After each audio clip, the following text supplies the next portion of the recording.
네, 아트앤토크 오늘은 노동식 작가의 작품으로 인사를 드립니다.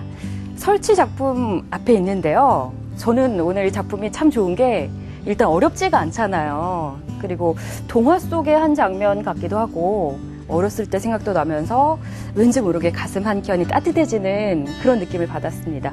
두 분은 어떻게 보셨어요? 네, 이 작품 제목이 민들레 바라보기입니다. 흩날리는 민들레 꽃씨를 통해서 잊고 있었던 유년 시절의 아련한 추억을 생각해 볼 수 있게끔 하는 작가의 따뜻한 시선이 담긴 동화 같은 작품입니다. 네, 따뜻하죠. 네. 네. 사실 그 퀼트라든가 일부 설치 작업에서 보조재로 솜이 쓰인 경우는 많은데 이 조형의 중심 재료로 솜을 활용하는 경우는 매우 드물어요. 네. 그래서 현대미술의 다양성에 있어서 하나의 변별점, 네, 그렇다고 할 수 있고요. 또 하나는 일상을 소재로 하는데 네.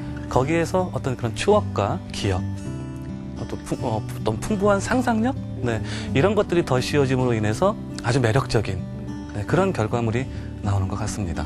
네, 이렇게 풍부하고 또 따뜻한 감성을 불러오는 이런 작품을 만드시는 오늘의 작가님은 어떤 분이신지 자리로 옮겨서 한번 만나보시죠. 동화 속 한 장면을 마주한 듯 감미로우면서도 환상적인 작품들.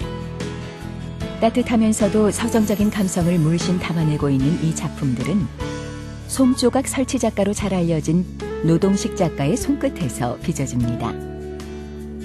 가볍고 약한 솜을 조형 재료로 작품 활동을 해오고 있는 노동식 작가는 자신이 경험한 어린 시절의 추억을 아기자기하면서 밀도감 있게 표현해내고 있는데요. 작가의 따뜻한 마음이 전해져서일까요? 보는 것만으로도 입가에 미소가 절로 번집니다. 노동식 작가는 뿐만 아니라 설치 공간을 최대한 활용해 동화적인 상상력이 가득한 애니메이션과 작가 자신이 꿈꿔온 세상도 웅장하면서도 아주 정교하게 표현해내고 있지요.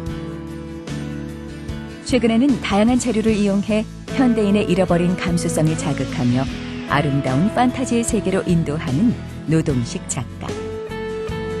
그가 만들어가는 선물 같은 힐링의 시간, 지금 만나봅니다.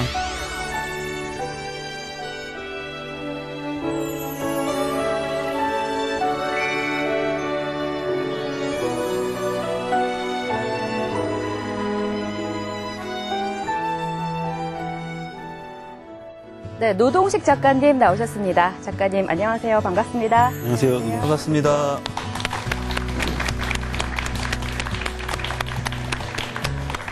작가님, 먼저 감사하다는 말부터 드려야 될 것 같은 게 저희 프로그램 아트앤토크를 위해서 직접 만들어주신 거죠? 그렇죠. 여기 저는 이제 작업할 때마다 이게 장소에 따라서 계속 설치에 바뀌거든요. 네. 근데 이번에는 좀 시간을 투자하더라도 좀 저를 홍보하는 공간이니까 더 네. 열심히 했죠. 아트, 네. 이틀이 걸리셨어요, 작업하시는데. 여기 보이세요? 아트, 토크. 네. 예쁘죠? 네. 감사합니다. 네, 주로 솜을 이용해서 이렇게 작품을 하시는 거예요?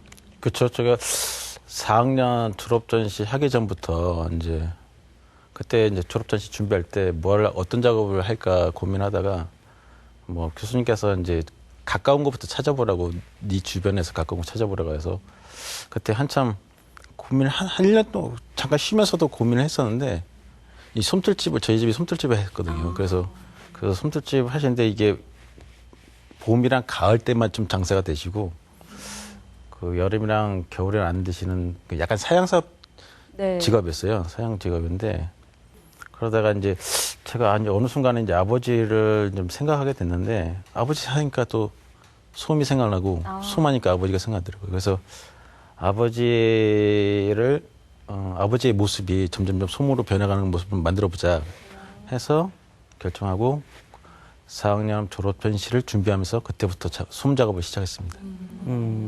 그 솜에도 종류가 여러 가지잖아요. 뭐 모카솜이 있을 수도 있고 화학솜이 있을 수도 있고 작업하시기에 특별히 편한 솜이 있으신가요?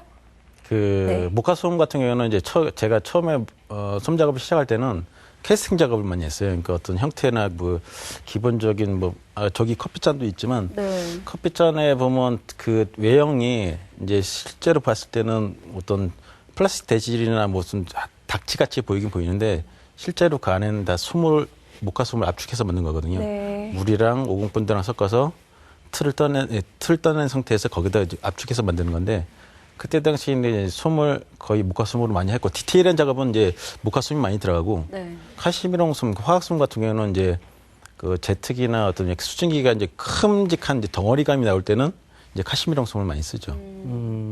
그리고 동화 같은 작업 많이 하시잖아요. 네, 램프의 요정 진이라든지 예, 예, 아톰의 위기라든지 예. 너무 예뻐요. 이렇게 작품에 예쁘다고 하기가 실례가 될 수도 있는데 특히 그 불면증이라고 해서요. 예, 예. 그 양 한 마리, 양 두 마리, 양 세 마리 잠 안 오기 전에 새잖아요. 예, 예. 그거를 양을 침대와 같이 설치한 작품이 있거든요. 정말 너무 사랑스러워요. 그래서 그 아이디어가 그 동화라든지 만화라든지 이런 쪽에서도 얻으시기도 하시는 것 같으신데요. 제가 이제 작업을 시작하고 나서 이제 그 솜 자체가 이제 어떻게 보면 그 고정하는 것도 쉽지 않고 판매도 쉽지 않은 상황이었거든요. 네. 그러니까 그거를 이제 주변 사람들이 왜 굳이 솜으로 작업을 하냐. 다른 재료 좋은 게 많은데 왜 굳이 솜으로 하냐 해서 이걸 어떻게 보존하고 어떻게 보면 팔 수 있을까 그런 작업을 어떻게 또 재밌게 담을 수 있을까 고민을 한 3년 정도 했어요. 네.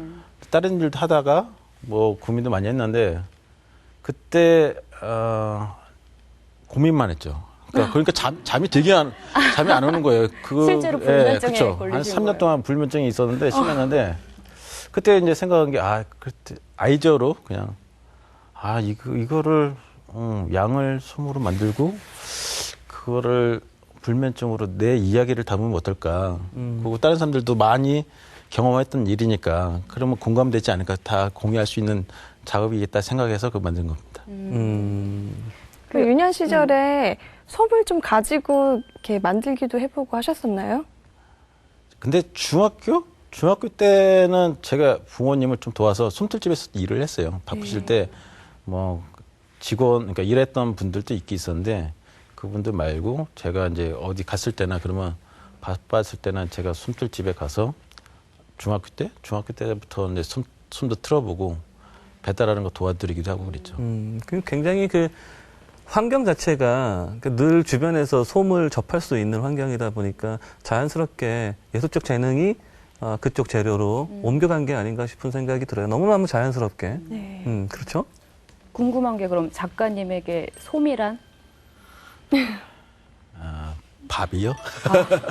이게 제가 처음에 말씀드리고 싶었던 게 뭐냐면 그 아버지께서 이제 저희 집이 4형제인데 제 막내거든요. 근데 어떻게 보면 솜틀집을 하셨으니까 우리가 어떻게 보면 솜을 먹고 자라지 않았을까. 그 4형제를 키우기 위해서는 솜을 틀어서 가족들을 부양하셨는데 그래서 내가 이제 솜을 먹고 자란 느낌이 그런 생각을 많이 했었어요. 그래서 그 학교 작업할 때 시작할 때도. 네. 지금도 어쨌거나 솜으로. 그쵸. 네. 저희 아는 저희 학교 교수님께서도 제가 그 얘기를 했을 때 그 대학교 이제 과제전 졸업전시 준비할 때 제가 이런 작업 하겠습니다. 그러니까 그분께서 말씀하시는 게 평생 먹고 살 수 있을 거를 그런 컨셉이다. 근데 그때는 별로 이게 그런가? 별로 생각을 안 했는데 나중에 좀 점점 하면서 이게 제가 컨셉을 잘 잡았구나. 그런 생각을 가졌죠. 그 작가님 아까 불면증 그거 얘기하실 때 예. 굉장히 고민 많이 하셨다고 하셨잖아요. 예. 어떻게 거기서 벗어나셨어요? 고민하고 방황하시다가. 그러니까 모든 작가들이 다 그런 고민이 가지고 있을 텐데 먹고 사는 문제죠. 어떻게 보면 그 작품이 판매가 돼야 되는데 판매가 뭐 신진 작가로 처음에 나왔으니까 뭐 그때 당시에 뭐 좋은 게 있더라도 판매되더라도 거의 금액이 되게 낮거든요. 원래 갤러리 소속 어디 나가면 5대5로 막 이렇게 나누는 게 있어가지고 네. 그 신진 작가니까 금액 자체를 크게 못 부르거든요. 그렇죠. 적은 금액에서 또 5대5 나눠야 되고 그런 생각이 반복되니까 네. 이게 되게 고민스러웠는데 그래도 한참 그 작업을 일을 많이 하다녔어요. 아르바이트를 제가 아는 작가 작업도 도와주면서 생활을 했었는데 그 생활이 좀 안 되다가 이것만 하다 보면 이제 제가 평생 동안 이제 아르바이트 하면서 끝낼 것 같은 생각이 들어가지고 아르바이트를 이제 일을 그만두고 작업을 시작해야겠다 생각했었는데 막상 하려니까 안 되잖아요. 네. 뭐 또 한참 동안 한 3년 동안 뭐 일하러 다니고 중간중간 전시는 하긴 했었는데 또 너무 한 게 없어가지고 근데 마침 이제 전시를 단체전이 한참 후에 한 3년 후쯤에 단체전을 하게 됐는데 단체전 하면서 이제 거기서 지원금이 100만 원이 나왔어요. 어떻게 보면 중간 처음에 작업하고 나서 중간중간 조금씩 지원금이 이제 점점 많아지는 그런 게 원래 맞는데 그 지원금 100만 원을 받고 작업을 이제 본격적으로 시작했었는데 그게 아까 말한 같이 작품이 제 손 작업은 네. 이게 자체가 단단하지도 않을 거고 먼지도 많이 탈 것 같고 그런 기본적인 그런 고정관념이 많거든요. 일반인 분들이. 그래서 저도 그 고민을 많이 하다가 어떻게 벗어나셨어요? 그 어떤 분이 있었는데 네. 제가 아르바이트 아까 했다는 그 아르바이트 했던 어떤 아주머니 분이 있는데 그분한테 제가 단체전을 합니다. 한번 놀러 오세요. 딱 얘기했는데 그 아주머니께서 오셔서 제 작업을 노동식 작가님 유명해지기 전에 빨리 사야겠다 그런 얘기를 했던 거예요. 그래서 얼마 정도 생각하냐 해서 자기가 한 100만 원까지 주실 수 있다는 거예요. 그분께서. 그래서 근데 갑자기 생각해보니까 제가 한 3년 동안 계속 몇 년 동안 고민해서 만든 작품인데 어떻게 보면 100만 원이 큰 돈인데 네. 이 돈에 못 팔겠는 거예요. 약간 느낌이. 그래서 그 금액에 못 팔겠습니다. 딱 그러니까